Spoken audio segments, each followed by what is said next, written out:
Bismillahirrahmanirrahim. Assalamualaikum warahmatullahi wabarakatuh. Kembali dengan saya Darso Arif Bakuama di Toiba TV. Hari Selasa tanggal 14 Maret 2023 hari ini di Pengadilan Negeri Jakarta Selatan berlangsung sidang lanjutan gugatan Zeni Mustafa terhadap Jam' Nurratin Mansur, terhadap Pesantren Darul Quran, terhadap BMT Darussalam Madani, terhadap PT Adi Partner Perkasa soal investasi batu bara yang terjadi pada tahun 2009 yang lalu. Belum juga persidangan ini selesai, ada lagi satu investor batu bara tersebut yang memulai advokasinya terhadap BMT Darussalam, terhadap PT Adi Partner Perkasa, dan juga terhadap Yusuf Mansur, di mana seorang ibu bernama Ibu Lis sudah mewakili dirinya kepada Pak Zeni Mustafa untuk mensomasi BMT Darussalam Madani.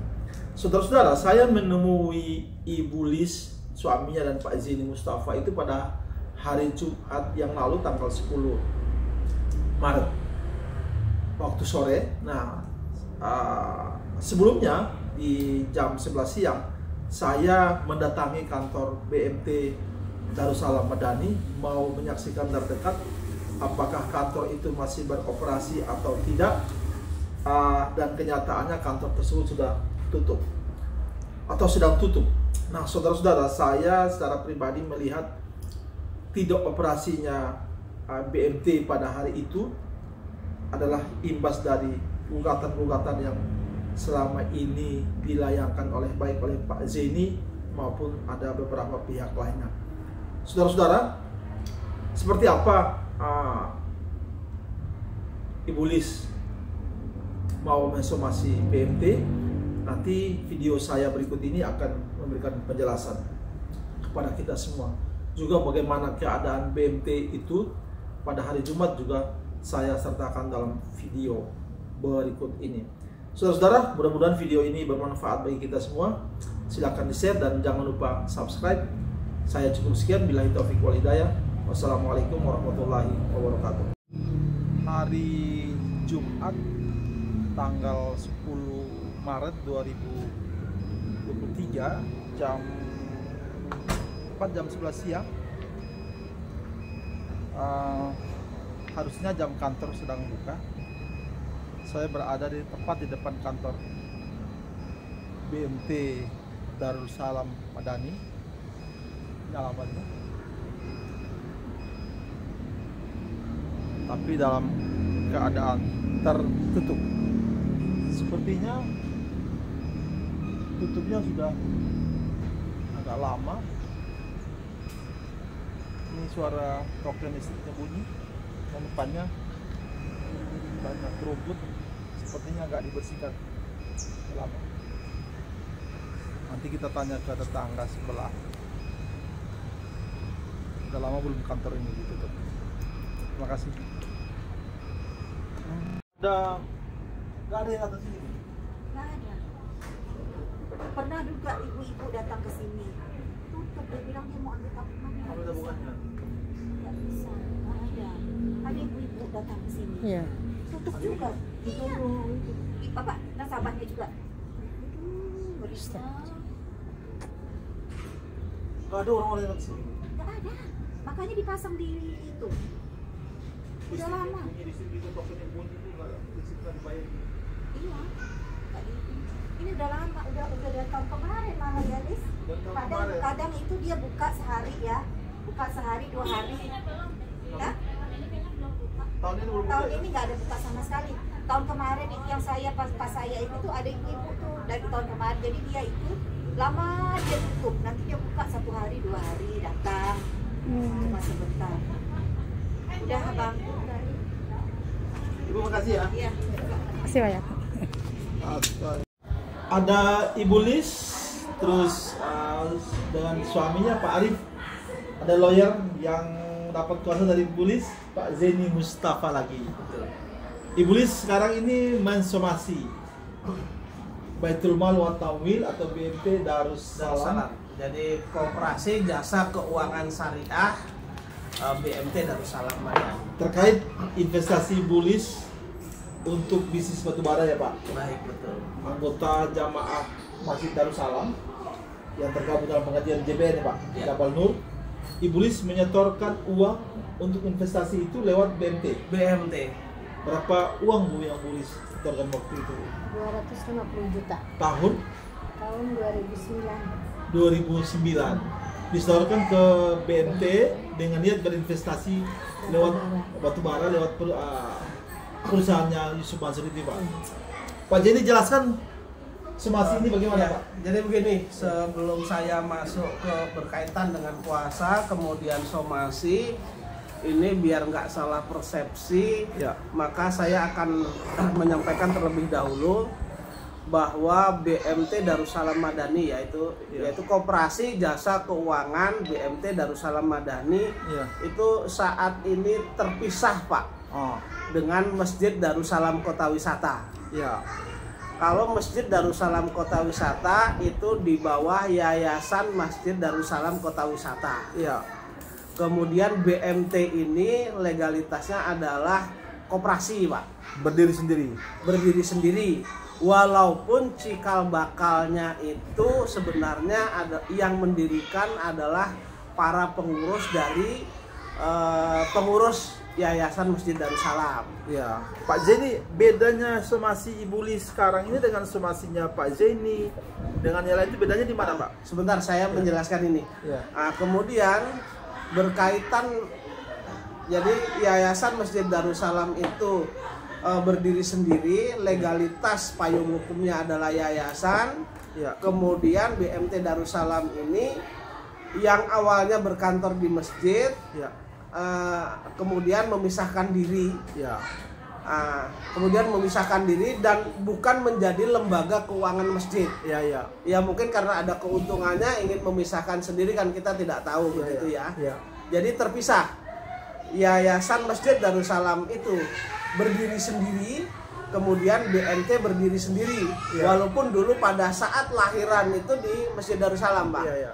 Jadi BMT itu bukan lembaga keuangan Masjid Darussalam. Oke. Jadi koperasi yang berdiri sendiri. Kebetulan pengurusnya, sebagian pengurusnya sekarang masih jamaah Masjid Darussalam. Nah, somasi Ya. Bulis ini sendiri Kenapa? kenapa ke BMT bukan ke Yusuf Mansur atau Adikarya? Jadi begini, PT itu, Pak. tanggal 6 Maret kemarin sebenarnya sudah lama akan memberikan kuasa kepada saya. Cuman saya, Bu, nanti setelah perkara saya hampir ada putusan, baru nanti kita melanjutkan yang lainnya. Oh, iya. Kebetulan tanggal 6 kemarin Bulis memberikan surat kuasa kepada saya untuk menagihkan, untuk menyelesaikan berkaitan dengan perkara atau permasalahan dengan BMT Darussalam ini. Ya. Kan begitu. Ya.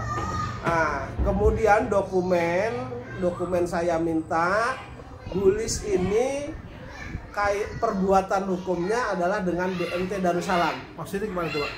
Jadi begini, Bulis ini berkaitan dengan perjanjiannya Ya. itu dilakukan dengan BMT Darussalam. Oh, ya.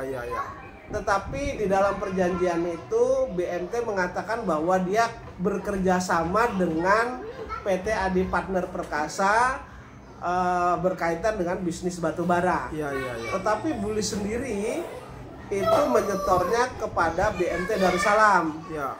Di September itu Bulis setor 50 juta, itu berdasarkan slip bank. Ya. Kemudian di bulan Desember Bulis setor lagi 200 juta, dua kali. Jadi yang pertama 50, kemudian berikutnya itu 150 di hari yang sama, tapi 200 juta. Ya. Bulis selama ini memang sama sekali nggak dapat laporan apa-apa dari BMT ya Bu? Enggak. Nggak ada ya? Bu, saya agak ke belakang sedikit Bu. Memang Ibu niat berinvestasi yang uangnya disetorkan kepada lewat BMT Darussalam ini, memangnya Ibu pernah ikut presentasinya Yusuf Mansur, pernah dengar atau bagaimana Pak sehingga Ibu bisa mau berinvestasi itu Bu? Dulu pas Jadi memang dari Pak Arif suami istri ini selalu mengikuti pengajian di Masjid Darussalam Kota Wisata. Berkaitan dengan pengajian itu, di sana dibentuk juga karena BMT ini JBN ini dulu investor itu dinamakan investor JBN. Katanya tidak mau mengganggu masjid, maka dibuatlah pengajian sendiri namanya JBN, Jabal Nur. Nah, JBN itu sendiri selalu mengadakan pengajian. Pengajian itu sebagai laporan perkembangan bisnis dan lain sebagainya. Dan di sana juga menarik investor dan lain sebagainya. Kebetulan Pak Arif ini pada saat ikut pengajian mendengarlah janji-janji manis itu dari orang-orang JBN, juga orang-orang BMT. Bisa Bapak Arif ceritakan, Pak? Bentar, Pak, Bapak tertarik? Pak, itu somasi memang hanya untuk BMT, Pak, bukan ke Adi Partner Perkasa atau ke Yusuf Mansur itu enggak, Pak? Somasi ini saya tujukan kepada BMT Darussalam Madani, berkaitan karena ini perbuatan hukumnya sama mereka. Oh, gitu. Walaupun nanti PT Adi Partner Perkasa juga saya tarik sebagai pihak yang berperkara. Pak, kalau somasi ini nggak diindahkan, Pak Zeni mau bawa ke perdata atau pidana, Pak? Perdata ya, kata perdata. Jadi begini, ini ada kejadian menarik dan mungkin juga menurut saya melarikan diri, Pak, BMT ini. Melarikan diri. Begitu saya mendapat kuasa dari Bu Lis, kemudian saya buat somasinya. Ini masih saya bungkus, Pak. Somasinya, ini surat kuasanya. Ini fotokopinya. Kemarin kan akan saya layangkan somasi yang pertama.